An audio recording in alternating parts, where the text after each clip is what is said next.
everyone, it's July 29th, and that means that if today's your birthday, you share with serial killer Richard Marc Evonitz, who murdered at least 3, but likely many more, teenage girls in the late 1990s. And that is him right up there. Evonitz was born in South Carolina in 1963, the oldest of 3 children, and he and his siblings had a troubled childhood, being raised by a violent alcoholic father who was often verbally and physically abusive. In one incident, his father drowned the family dog in front of him, and when he was 6, his father tried to hold him underwater as punishment for splashing water on hamburgers he had just prepared during a barbecue. As a child, he even watched his father choke his sister until she passed out for not getting straight A's on her report card. To cope with his chaotic home life, he began drinking at the age of 12 and using drugs at 13, but Evonitz still graduated high school when he was just 16.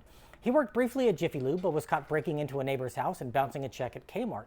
When given the option of joining the military or being thrown out on the street by his father, he joined the Navy.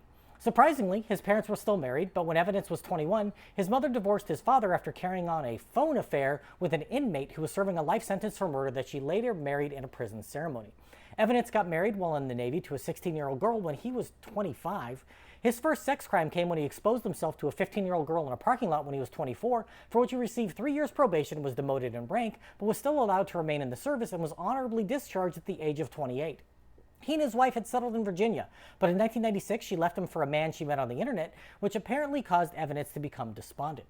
While his wife was away in California spending time with her new beau, he abducted a 16-year-old girl from her front yard. He took her home, sexually assaulted her, and drowned her in his bathtub before dumping her body in a creek. The next year, he abducted 12 and 15-year-old sisters from their front yard and did the same to them, with their bodies being found 5 days later in the South Anna River. In 1999, he married again. This time, his bride was a 17-year-old girl, and he was now 36. In 2002, he attempted to kill again while his wife was away on a trip to Disney World, abducting a 15-year-old girl from a friend's yard who he took home and tied to his bed. After repeatedly sexually assaulting her and making her watch news coverage about her own abduction, he fell asleep and she was able to free herself, escaping and reporting the attack to police. When he awoke to find her missing, he fled south, driving to Sarasota, Florida, where police discovered him 3 days later. After a high-speed chase, they surrounded his vehicle, but when a police dog bit him multiple times, Evonitz shot himself in the head. He had collected multiple newspaper clippings about 3 of the murders he had committed, as well as directions to the site where another body was found. Evonitz is believed to have been the perpetrator of other murders in California, South Carolina, Virginia, and Florida, all of which occurred near where he lived and fit his MO. He also seems likely to have been guilty of a 1988 murder of a 12-year-old girl in Maine when he was stationed there, for which another man was convicted and remains behind bars.